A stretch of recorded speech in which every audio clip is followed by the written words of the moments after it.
Raids are all about a fire team of 6 journeying out into the unknown and accomplishing the impossible.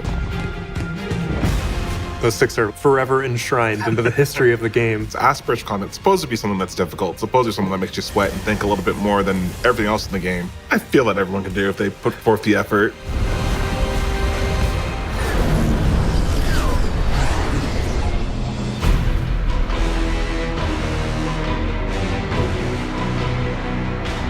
The theme of Root of Nightmares is all about balance, and internally the codename was Raid Harmony, specifically for that reason. So it's all about using both light and dark, and we wanted to really make that shine through the encounter mechanics. In order to progress forward, you don't need just light or just dark. You need to work them and mesh them together in order to get through everything.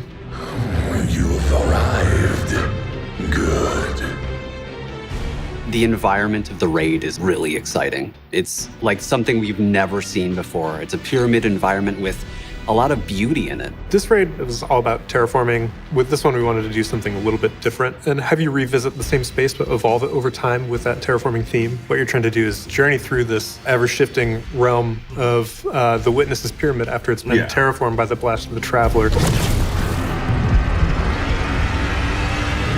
Our whole process starts off with a huge brainstorming session. Everyone that's a part of Raids and Dungeons gets to join it. As that develops, we get core ideas of what we want to pull out, and then from there, designers come in and pick up the idea. So like Activision was a big one. For that encounter, we developed jump pads that you can shoot and launch as your character across the arena, and we're like, oh, that's really fun. After some testing where people died a bunch. Only a few times. Only a dozen or so. Twice. It's fine.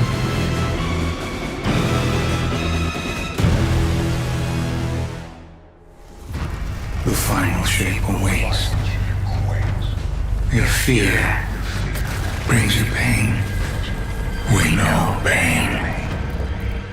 When we were building the raid, knowing that it was going to be the Witness's Pyramid, we were like, what's the room that we could use that would really clearly indicate to players that this is the Witness's Pyramid? During the third encounter in Root of Nightmares, if you actually look up, there's Io and Titan in there, and you're like, oh my gosh, this is where the planets are. Just seeing the planets move around and feel like you're in that space from the cinematic is super exciting. Having a space that you have to try and kind of live up to on some level it's a unique and interesting experience.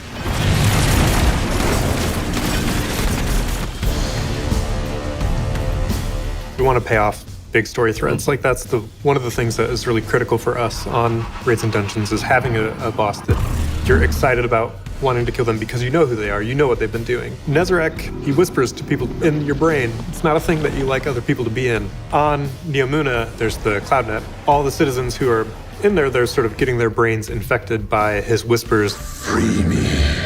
You can't really interact with him when he's in this non-physical body. And so you need to go through and bring that body back into existence so that way you can finally stop him from terrorizing those citizens. Nezarec is sort of like, this father of nightmares. He's got these horns that are reminiscent of the exotic helmet. He's got spikes all over his body. It's got like these animal patterns on it.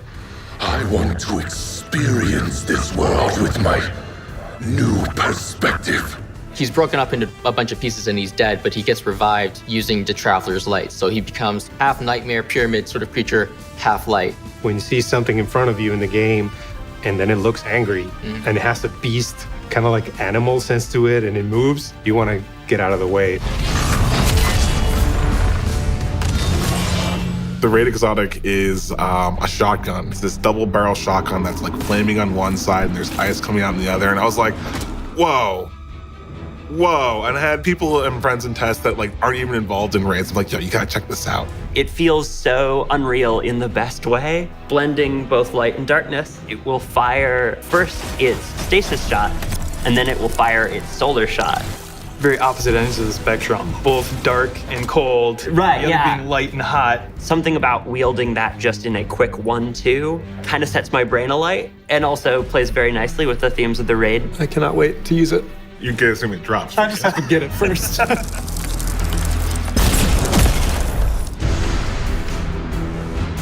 If you're willing to talk with your friends and put in a little bit of work, and you can do it. And die once or twice, or in 12. some cases 12 times. The goal is to drive a lot of that communicative friendship with people and have that shared bonding experience in a way that tests you in ways that you don't always get in other content in Destiny.